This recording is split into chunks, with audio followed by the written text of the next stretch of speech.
Handa na po ba ang lahat sa nalalapit po na SONA ni Bongbong Marcos? Bukas po yan dito po sa bahay ng mga buaya sa House of Representatives. Poporma na naman ang maraming mga ating kongresista, no? Na walang ginawa kung hindi magkamal sa pera ng ating bayan. Mga kapatid, ano po ba ang inaasahan ng maraming Pilipino dito po sa nalalapit na SONA, ikalimang SONA ni BBM?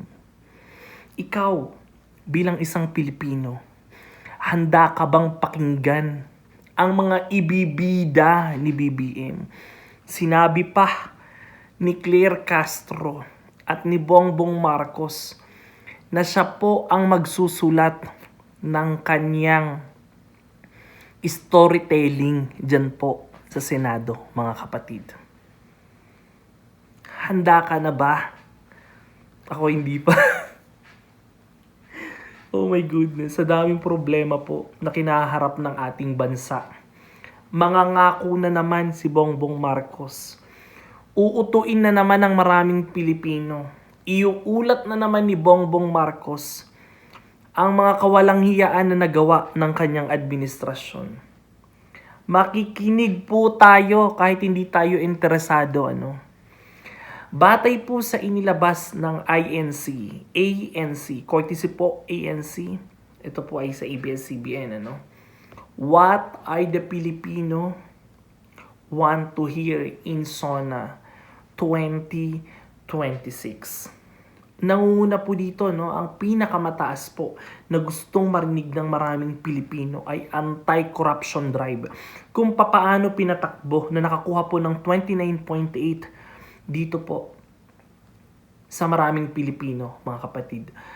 Kung paano pinatakbo ng Marcos administration ang gobyerno, ano ang nagawa ng Marcos administration sa pagpuksa ng korupsyon laban sa Pilipinas, mga kapatid. Laban sa mga gahaman at ganid na mga politiko. Ano po ang nagawa ni Bongbong Marcos dito? Titignan natin yan. Pangalawa, price of goods. Nakakuha ng 18.7%. Mga presyo ng bilihin.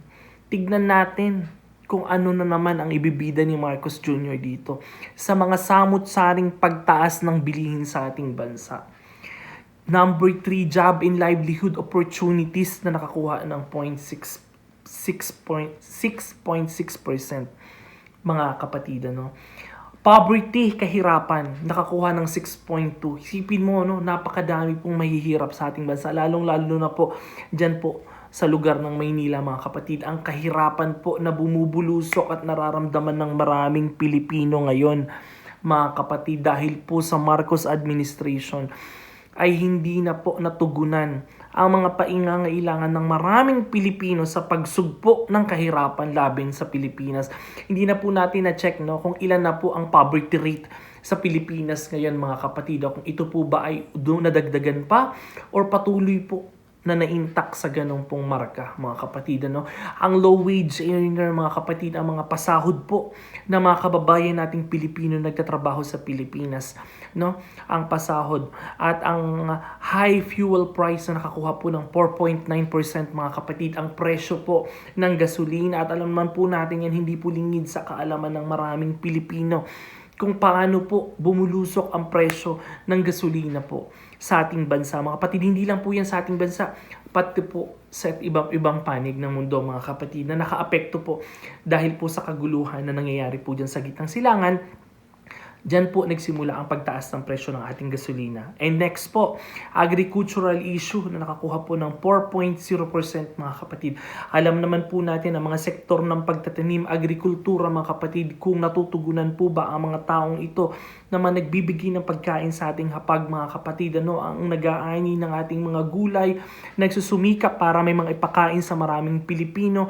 Ano na po ang nangyari sa ating mga kababayan na mga farmers, mga nagtatanim ng ating mga palay upang tayo po ay makakain, ano, mga kapatid. Pakinggan po natin yan sa magiging ulat po ng ating Pangulo, no, mga kapatid. Ang mga kriminalidad na nangyayari po dyan sa Pilipinas. Kung gaano na po ba kasi nararamdaman po ba ito po ay nakakuha ng 2.8%.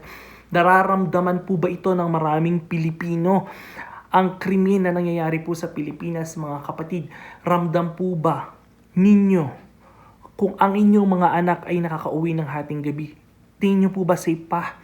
Sagutin nyo po ang ating mga katanungan. Nakakuha po yan 2.8%. State of education, antas po ng ating paaralan, no? Antas po ng kataasan po ng edukasyon. Mga kapatid, nakakakuha pa kaya ito? Ito po ba ay napagtutuunan pa ng Marcos administration, mga kapatid? At ang fulfillment of promises, mga pangakong hindi natupad ng Marcos administration, ang kanyang pinangako laban po nung nakaraan pong SONA ay mahiya naman kayo, mga kapatid. At ang kanyang 20 pesos na kilo ng bigas at iba pang mga pinangakong hindi natupad ng kanyang administrasyon, mga kapatid, At ang huli po, ang pinaka mababa sa lahat po, na hindi po interesado ang maraming Pilipino na pilit pong ginagawa ng Marcos administration. Tignan nyo po, ayan po, ayan po ang patunay.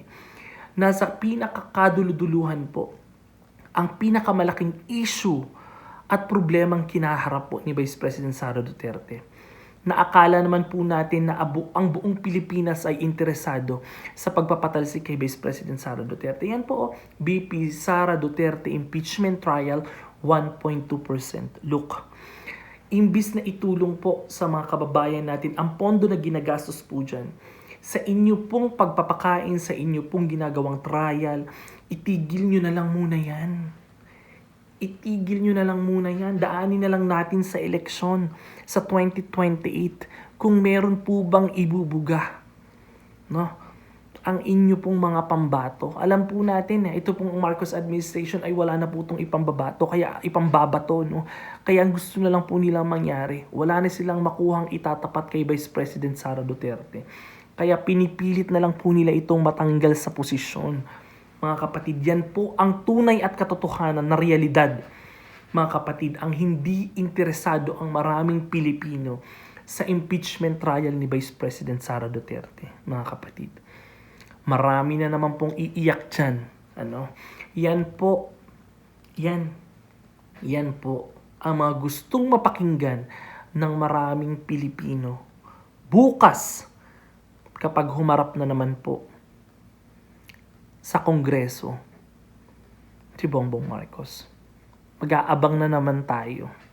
Antayin natin ang mga pangako, mga hindi natupad ni Bongbong Marcos. Ikaw, interesado ka pa ba? Tayo, kahit hindi na, makinig pa rin tayo. Para na lang po